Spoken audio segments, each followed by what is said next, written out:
So here we have the Hyundai i10 on a 67 plate. I'm going to start off by showing you around the outside of the car, and then we'll hop in and run through some controls on the inside.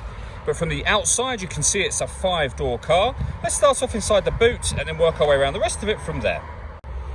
As we approach the boot, you can see we've got plenty of space given the size of the car, along with that 60/40 split folding rear seat, should you wish to increase this space even further. Okay, so we're just going to work our way back round to the front of the car, and then we'll hop in and run through some controls on the inside. But now that we've done a full circle of it, you can see it's in excellent condition the whole way round. Just briefly before we climb in, I think it's well worth seeing the interior from this exterior point of view. There's plenty to run through on the dashboard, so let's hop in and we'll do that right now.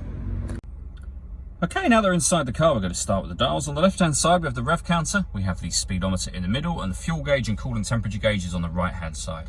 Also in the middle, you can see the total miles for this car, which are 25,160. The information displayed above that can be changed using buttons on the steering wheel for various bits of trip computer and fuel economy information. And if we back out to the steering wheel, the button I was using just a moment ago is here. You can reset the trip computer information from there. We have cruise control and speed limiter. And over on the left-hand side, we have stereo controls and phone controls. The phone controls can only be used after you've paired the phone up, and that is done over here by hitting the phone button. If we turn the stereo on first, hit the phone button and then use the numbers that correspond with what it is that you want to do. So we are going to cancel at this point in time.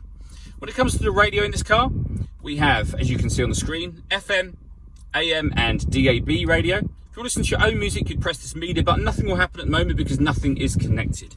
You can connect up an auxiliary device and a USB device. The main volume for the stereo is just there.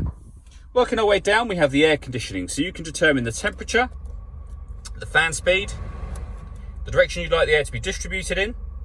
Air conditioning is on when that light shows, so off, back on again.